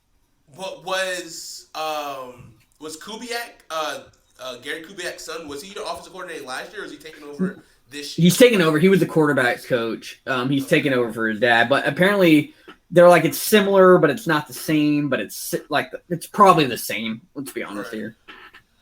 Yeah, that's the thing too. Is he is going to be the play caller now, so we'll see how that affects the offense. So yeah, we'll see.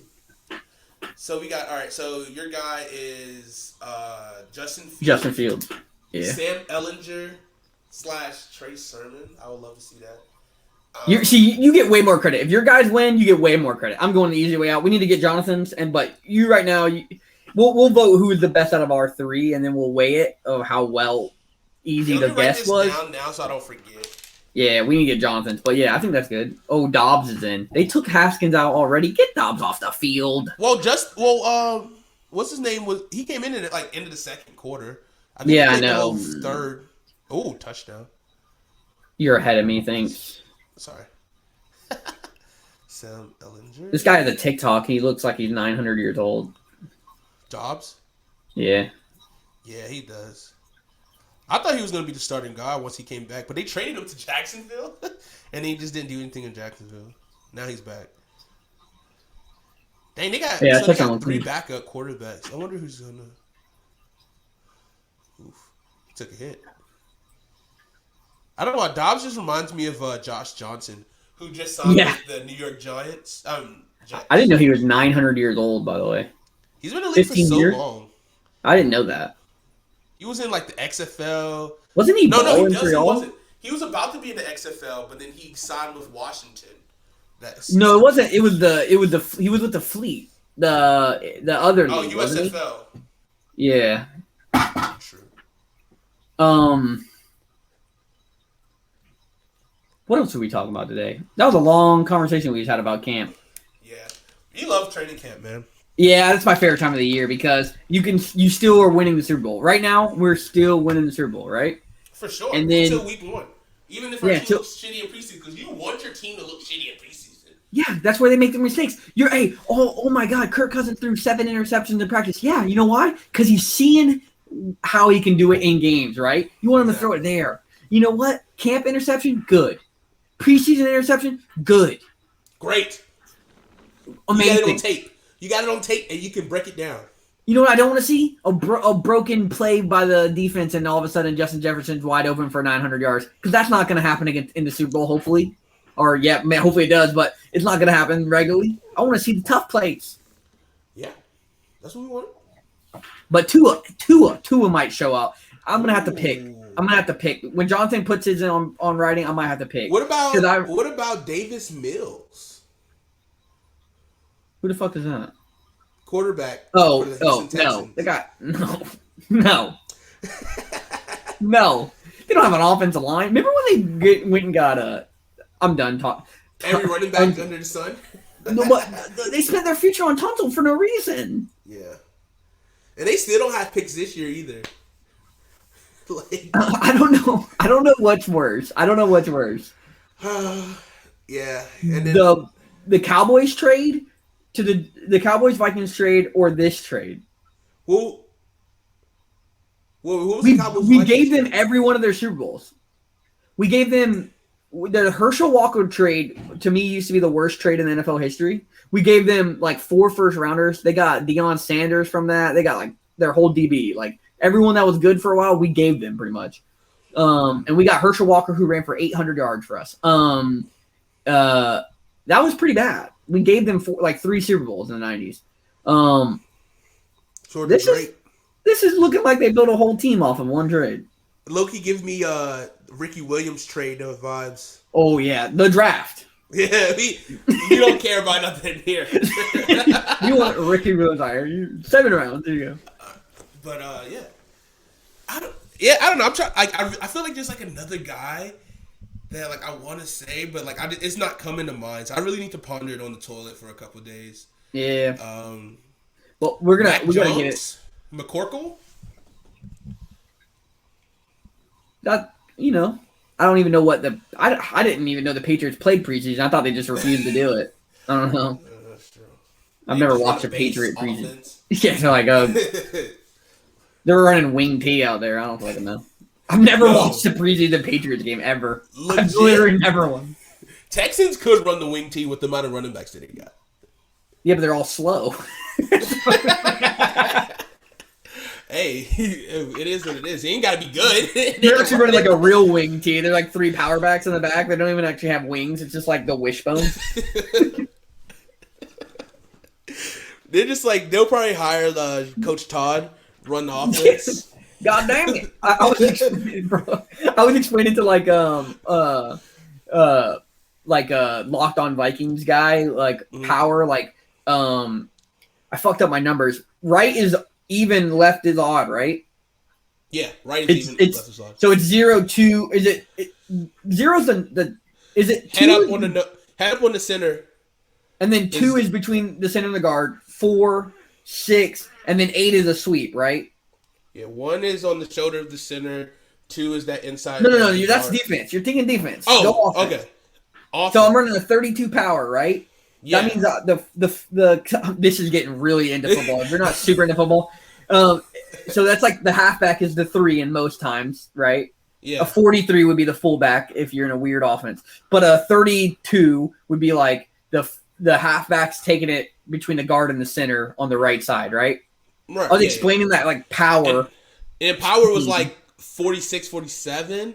So that was like more of that outside hip of the tackle inside. Yeah, and then 8 tight end. Yeah, and then 8 is a sweep. 9's a sweep. Right? Yes. Sorry, I was explaining power concepts to someone who, like, people who know football, but in a high school level, and they're like, what the fuck? And I was like, yeah, it stuck in my head. I ran 32 ISO about 700 times in my life, so. I think what we got to do is I really want to. I want to coach. We talked about this a little bit. Me and Jonathan did, but like I want to coach, but not seriously. Like I think I want to coach like at like a little league type level. Because like I can kind of like I don't have to put that much time committing because like if I really wanted to I could do like I would love to coach a team. That'd be really fun to do, but like it's just that time commitment. That life of a coach is not fun, you know. But like I just will run like power offense with the little league team, and we just gonna do like Oklahoma drills every day, all day, just like to make myself laugh. I want to be like the tiny types or whatever that Netflix show, bro. Yeah, in Texas. Bro, I'm telling you right now, I'll be scheming up plays, man. I can't believe they had quarterbacks that could pass when they're 9 years old. Dude, Texas is different. They really breed them kids. It's like, okay, we can making money, so let's go ahead and start. They start massaging the baby out the womb with like goat's milk to make sure that muscle is growing, and you know, and then it's like, all right, he's gonna be good. Make sure these calves and these knee plates are open so they can keep growing.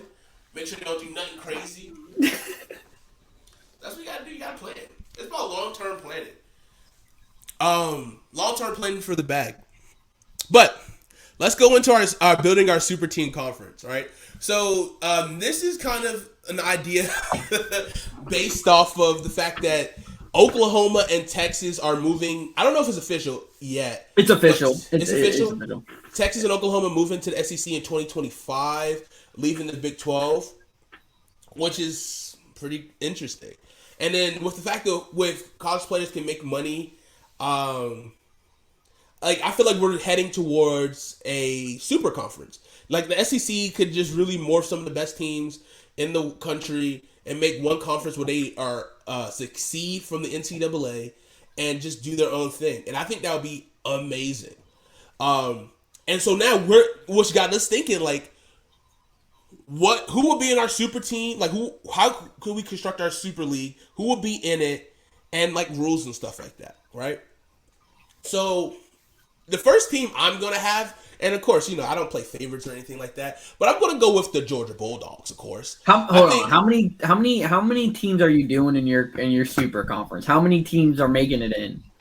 I think it has to be at least 20. Oh fuck no. Fuck no. It has to be at least 20. But like that's in my mind. Like I might just do batch, you know, select all. Pretty much like select all minus a couple people here and there, and then just like throw them into my conference. Because I think, so I've started thinking about it a little bit, but like I kind of want to steal some stuff from the Premier League. You know what I'm saying? That makes a lot of sense because you can kind of have multiple leagues in the league to make more money. I want to also do like high school recruiting. And like not recruiting, but like more of like if you get recruited to the super conference, you're gonna go into a pool, right? So that way, so the teams that we get that are gonna be like in the lower leagues that move up to the big league, they get that priority of that talent. So that gives it more opportunities for those guys to, you know, to make it fair and even. So let's say like we do 30 teams total, 20 in the top tier league and 10 in the bottom league. I'll pick 10 teams from NA. We'll do 8 teams from NCAA 1A and 2 teams from NCAA Division 2 football. I like. What that. Are you smoking crack? What Dude, I'm telling you, this is amazing. A 20-team league. 10-team league that, so 20 teams, the last two who finished the last two, 19 and 20, gets relegated to the minor league. The top 2 teams in the minor league get promoted to the major league. And then it's great football. All right. I'm a freak. How often do you go look at the ESPN top 300? How often do you go and look at that? Recruits? Yeah. Whenever it's National Signing Day. I go all the time. Literally all the time, and I just find a player on a team that stinks, and I go to the recruiting, and I go down the list. Or I'll go down the list of the top 5 guys of a year, I'll pick a year, and then I'll go, where are they at in college football? They fucking mostly all stink. The guys who actually like come to the top most of the time are like 2 stars. So they're going to be at the other schools balling the fuck out again, playing against no one, while you have all the shitty shitters who are criminals and fucking are breaking the law, getting arrested. They're all going to be in one fucking division. Whoa. Listen. That's the whole point of it, like D1 AA schools. Yeah, you're gonna have Chad Kellys everywhere. It's just gonna be fucking Chad Kellys all over the fucking place, and then like listen, we're trying to sell ratings. We're trying to get TV deals here, my guy. Okay, you get 2 fights a game. If you exceed the 2 fight rule, then you get thrown out of the game. All right, I think you misinterpreted Super Leagues. I'm talking. If we're going to go there, we're going to go all the way, my guy. Like, we got to go all the way. Listen, I'm trying to have good football. This is great football. You get the underdog story. You make sure that teams. You don't want Vanderbilts in your league. You don't want them at all. You want them to work for. Like, you want them to like. If they stink, get them out of here. But then also, we're not just going to let them stink forever. We're giving them the opportunity to rebuild that program with the top-end recruits. Come on. This is ridiculous. What do you guys think? Great idea.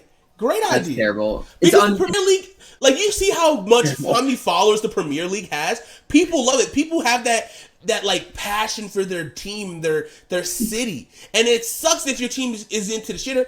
And then it's like, oh my God, how are we going to get out of here? But then all of a sudden your team does well in the minor leagues. Now we got promoted to the big leagues. And now that enthusiasm and excitement for that season, like the next year after being good, come on. And plus these guys are getting paid.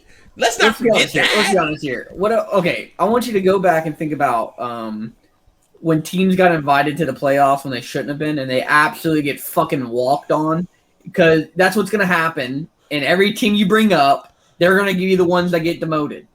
Bama, you never know. Bama, Clemson, Ohio State is going to be the top 3 every year, and then the bottom 2 are going to be in and out every fucking year because they can't compete. This is what you're saying. It's not, listen. Because look, if you're constantly getting like the Trevor Lawrences, like imagine Trevor Lawrence. Imagine Trevor Lawrence on Vanderbilt.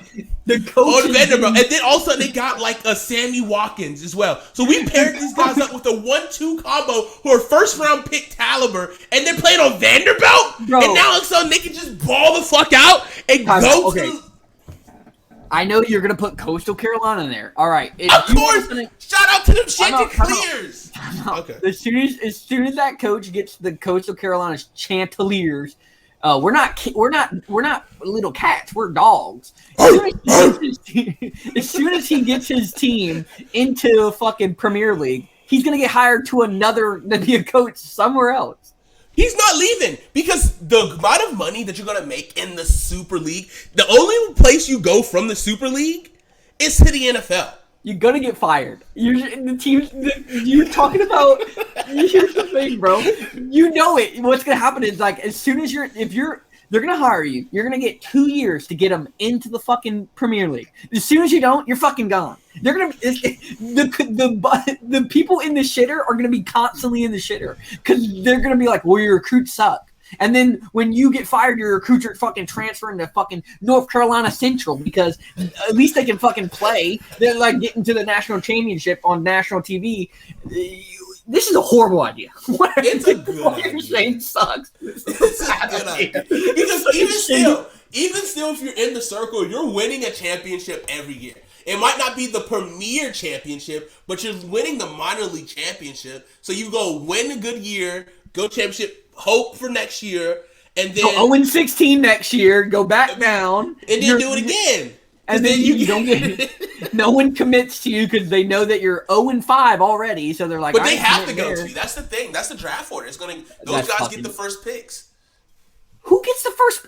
There's 30 teams. The minor league team. So the bottom 10 teams get the first. Why would you go there? Well, as an athlete, you can go to because you have to. You have to. There is a transfer portal. No. There will be a transfer portal, but only for top tier guys. Your stats have to be like. All right. You have to grade out at least at a 77. This is the worst I'm idea. telling you, I'm saving college football right now. Bro, no, you're not. I'm saving college football. You just described the XFL, but worse. Whoa. First of all, the XFL is great. Yeah, you described an XFL, but bad. Oh my gosh. Okay, so what would you do? What would you do? I would have to do two things. One, it's only 6 teams, buddy. No. 6 teams? 12. Okay, I was thinking that's of reasonable. 12 teams. And it would be a mix of two things. The richest schools, right? The programs with the most money, Okay. and the programs with the most historical background, right? They would make a conference. It would be called the Filthy Rich Conference. And you'd have the filthy, which would be the teams that are, newer money, They're the filthy ones. They've been eaten during this time of NCAA. And then you got the rich. And those are the old money. That's like SMU. SMU got tons of money, but college football's changing. So SMU, they get to pay players again. So they're going to. So SMU's going to get in there. Texas is going to be in there, and you get the old money and the new money, right? It's going to be some of the better players in the league in the country. They're going to ball out, and they're just going to have a playoff at the end. The top 4 of each side is going to have a playoff, and that's going to win a championship. And guess what? It's going to be like the NFC versus the AFC, and it's the filthy and the rich, and it's going to be the teams with the most money, so it's fair, right? Because you don't want Oregon competing against Coastal Carolina and buying recruits. Let them compete against each other in that kind of money. That's what makes it fair and competitive. Now we have multiple different leagues that are good and competitive. You want to ruin all football for this league that's going to be also bad. I'm not going to ruin football. Let me ask you this question. 2 questions, actually. One question is, what is your championship title going to be called? But I mean, that's just a think about it. Yeah, 2, are you guys still going to be a part of the NCAA? Yeah. It's so what it is going to do is it's going to feel like the SEC. They'll bid into it. Your teams want to get out of there, right? And then the SEC can get their guys. What's the Big East, right? That used to be a good conference. Yeah. Especially in basketball. So they're going to want to come back.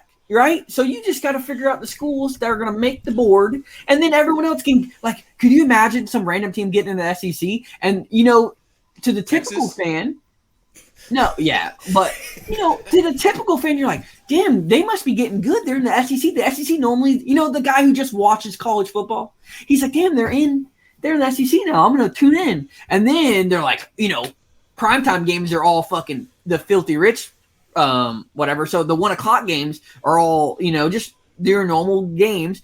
And then, hey, no more bowl games. Hey, no more bowl games. Get that shit out of here. Right?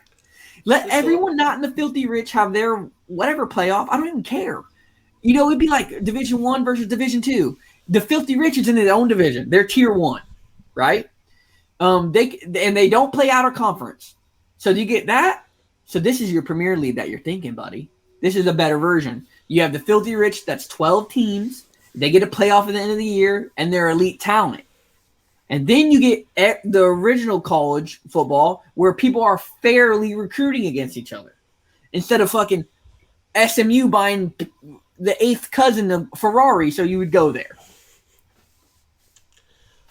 Okay. So, I see what you're saying.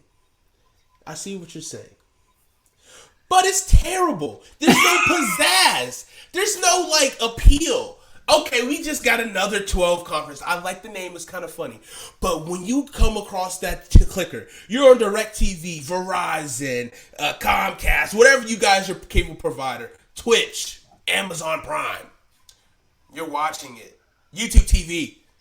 And you see the Super League Championship. The Pylon Cup. Oh, what is that? That has pizzazz. It just snatches your soul out. And let's watch this. wow, this competition is really phenomenal. These team jerseys are awesome. The atmospheres are amazing. It is great. except for when your seeding, you said 30 teams. So when seed 1 for some reason playing seed 30 and it's fucking 90-0 because they shouldn't even be in the same fucking conference. We're like everybody gets an opportunity. Life is not fair.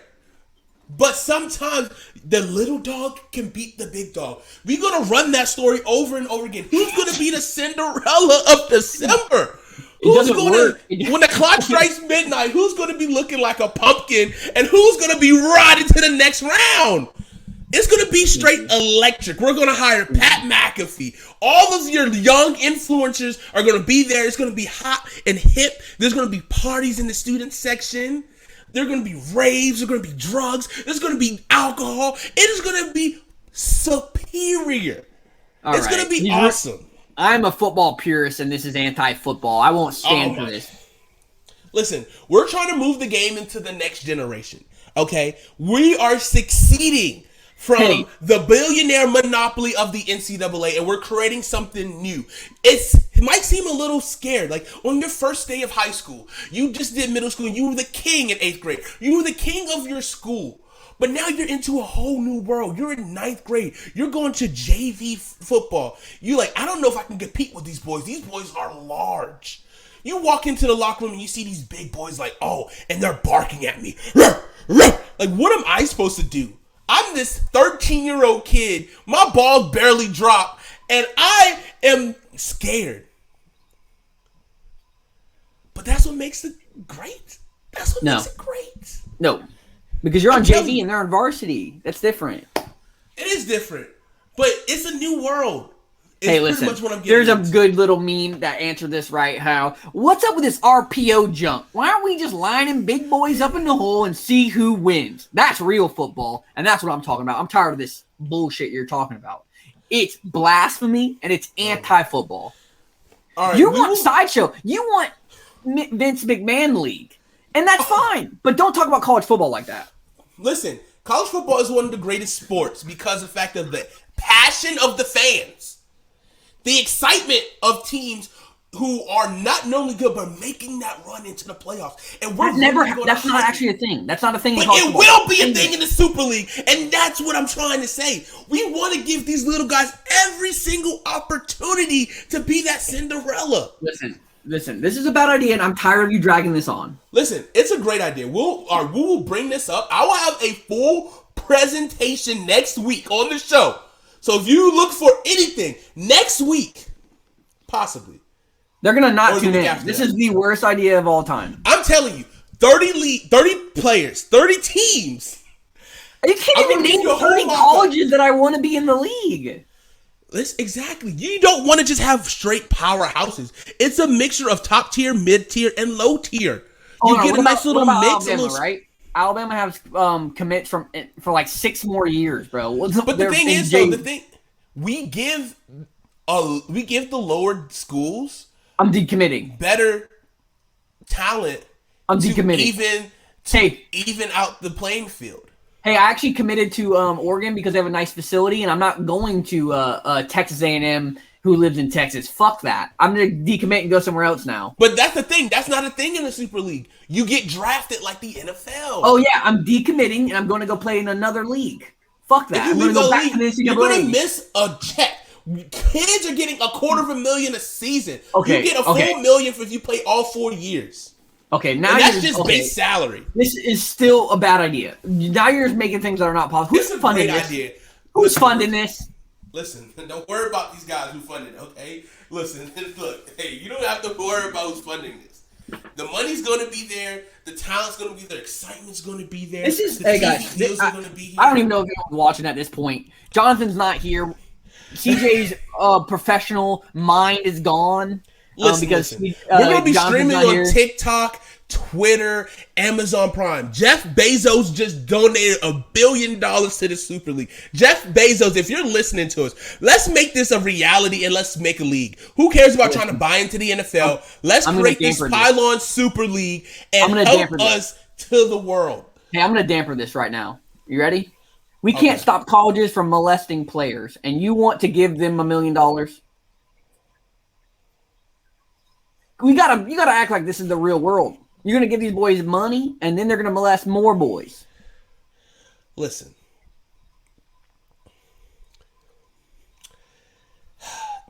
That situation is unfortunate. Now you're gonna give these coaches drugs and alcohol and molest more boys. I'm not giving any coaches this. This is strictly for the fans. I want an electric fan base. I want it to be a rave when you jump into the stadium. I want this experience to be godly, otherworldly. The experience. All right, listen. How about this? Okay, you might not be on board right now. I understand because people. Let me tell you this: people did not understand Uber when it first came out. No, they did. There was People taxis did not. exist. Taxis And exist. listen. Let me finish my point. It's a bad point. Stop it. People didn't understand Facebook when it first came out. Yeah, they did. People did not understand the point of the internet. Now Nope. look at it. That's not true. Look at it. It's something completely different. It's not the regular what it was back then. Completely different. But look at how much the internet has influenced our life and it's changed our life for the good or worse. I've never used the internet once. Okay, now we're just straight blasphemous. I will If you're give you gonna a sit full- here, if you're gonna sit here and be absolutely coked out of your head, I get to be crazy too. And this is Listen, crazy. This is a great idea. I'm going to give you a full PowerPoint presentation. Give me a week or two to get I want my every teams. team. I want I'll every give you team. every single team. I I'll want give multiple you the- divisions. I want multiple divisions. I want pay, and I want how the fuck you're gonna get high school players to sign up to go to fucking Texas A&M or name a shitty school. I don't know. Francis Marion. You remember the cot we slept on? Yeah, fuck that. Oh yeah, I forgot about that. The bed's this big. I'm fucking bigger than I was in high school. I'm bigger in high school than I am now. I'm like, Okay, well, I could have went to Alabama in the king size bed, but no, I committed to Alabama. Now I'm at fucking Francis Marion University. Thanks, CJ. Fucking great idea. listen. I'll give you everything. I'll tell They don't you even got how my major. the They cap don't even on got my 5-star. major. They don't got my major at this school. Let's be honest. If you're playing in the Super League, you don't care about school. We'll give you an opportunity. We'll give Or you a they're not going to 4-year window XFL. once you're I wouldn't go to athletic. XFL. This is what I'm saying. This idea is terrible. You're not letting me finish, okay? You get a 4-year educational based scholarship once you leave. So just the 4 years that you play, you can focus primarily on football. Why are they playing 4 years? If they can go, what? If they're Because that's the contract. You signed a 4-year contract when you're in the Super League, okay? You can't do that. Yes, you can. So you're changing college football rules? This is not your normal college football. This is not the NCAA. I need you to get rid of that thought that you had about the NCAA. So I don't this care is about the this. Pylon cell. Why do we have to get high school? Why don't we just get practice squad players? Because they're better than most of these college kids They're anyway. too old. This is still college football, Kyle. No, it's not. You just said it isn't. This is still college This is football. bad. Bro, I you're will give you a randomly- full PowerPoint presentation, and your jaw is going to drop. And when I get every single person on my side, you will be the person missing out on that initial stock when we had Bitcoin still at pennies. And now you see where it's at. People didn't believe, and I know you're not a believer, but you're just going to sit and be mad because you're going to Bro, miss no out on one believes. millions. You don't even believe. I believe. One, The Pylon Super League. bro. Just say that. Say that one time. Say that one time for me. Say it one time. Just say it one time. That's all I need. Say it one time, Kyle. One time. Pylon Super League. Come on, that sounds phenomenal. PSL. Yeah. The PSL. That's I already think a that's already thing. a thing. I'm pretty sure that's already a thing. Premier something. We'll work on it. We still got time. It's just infantry. We still work on it. I hate to league. That's what it is. That's fucking terrible. Hate to league. Yeah. Hate to football. But 30 teams, too many. That's the whole point. We're building our own entity, just like the NFL, just like the NBA. We are away from the NCAA, so we have. So to why do our does own this have to do with infrastructure. what does this have to do with anything with college football? This is a Because different it's topic. kids. It's kids straight out of high school. All right, It let's is- get toddlers. No, fuck it. Look, you can. Change the I'm not rules. talking about Change the competing rules. with the NCAA. I'm not talking Change about the rules. competing. We're changing the rules now. Fuck it. I changed my. If we are just doing random shit, I'm doing I can't even say this word anymore. A little league super conference where some teams have kids that say they're 13, but they're actually 27, and I pick the teams, and little kids have tasers in their pockets. Okay. There we go. If you're just gonna be wild, this is I'm not. I'm being reasonable. This has nothing to do with college football. We're the league of college. We're the gap between high school and NFL. But you were getting compensated for it. But we're also getting. You're gonna bring Georgia? Why would Georgia go there? Why It not? hurts them. Why not? Okay, well, I got it, dude. We have been. Funding, Dude. You need to go to sleep. Listen, you have to the league is going to be funded. So there ways that the minor league teams will still get money based off from the initial. This is a goofy conversation that I'm talking about. I can't do this anymore. All right, I will give you a full PowerPoint presentation. No, Jonathan will be back. This is not over, Kyle. This is going to be part 2 next week. Did you drink before you got on the show? No, I'm what is passionate going about on? this because I think this will be a great idea. Bro, I'm telling you, this is a great idea. You play in players. You're creating a separate entity. You're getting network deals. Streaming exclusively on Amazon Prime. if you want to be the old XFL, just say that. I want to do it with colleges. Colleges will get a quarter. No. Well, let's say they'll get about like $15 million to be if you make it into the. That's not. That's not a lot of money, right? Like what you're saying. Yeah, it's not a lot of money. Let's say you get $300 million. You know they get their own branding rights when they sell it to TVs. You're never going to touch that. Like, what are you saying? Jeff Bezos is a sponsor. You get $1 billion if you get into the Premier League. So, Just but say if you make it to the Games, minor but with league, colleges. what? You would just say you want to do the Hunger Games, but with colleges. Just say it. No. The Pylon Super League. I'm telling you, this is going to be gold. Look, I'm going to clip this. And when you see all the comments and people loving and enjoying this idea, I'm going to come back into this very seat, hopefully wearing my other Hate to Pylon merch. Yeah, the Hate to Pylon League. Ooh, that's a new merch idea. Oh, I'm going to create a shirt. The Pylon Super League shirts. Oh, that's going to be gold. You need to add more words. It just needs to be a bunch of run-on sentences because this is just a run-on idea that it's like, it's like a meth idea, bro. You smoked a little bit too much meth and you just, and then we could do this. And then we give all of our money to them. And then they don't go to the NFL. They just keep coming back. And then they never leave. No, they have to leave. That's the whole point of the 4-year contract. You're not listening, Kyle. You get a 4-year contract. Okay, I think we need to wrap this up. This is terrible, and this is never gonna end. Play the one where he's like, the Stephen A. Smith one where he drops the mic. You know what I'm talking about? That's the one that needs to be played here. This is stupid. Oh my gosh. I think you're just hating, but it's whatever. It is okay. Y'all take it easy. I'm out. Yeah, that's me. Listen, Pylon Super League is going to be a thing. Full presentation coming very soon. That's a banned word. You can no longer say that on stream. That is a ban. You cannot bring this up. I'm bringing it up. Part 2 coming. Okay, bro. Part 2 coming. All right, guys. All right, guys. This has been Hate to Pylon, a great week. Pylon Super League coming very soon. Kyle's not happy, but it's all good. But I got something for you, Kyle. All right. That's how we're going to wrap it up for tonight. For real tonight. Have a good night, everybody. For real. We're gonna have more camp stuff next week.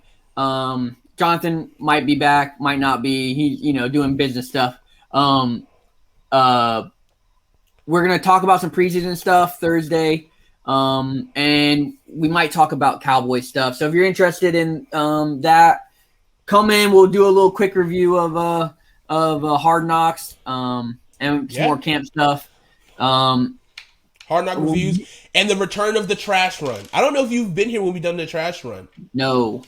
Our favorite segment during the season, we kind of we get to pick a player, team, and who's been trashy. They stink! and you throw them out of here into the trash room. All right, We don't have a weekly award yet, so maybe we can figure something out, like a name for like a weekly award, like a standout, something like that. Yeah. So we'll figure that out. I'm ready. Yeah. Come in next week. We're gonna actually have good camp analysis. I'm gonna try to get my speeches a little quicker, a little better, less rambly. We're never gonna talk about the Super League again, so you never have to hear this again. And we'll talk about Hard Knocks. Have a great day. Have a great night, everybody. We'll catch you next time. Peace out.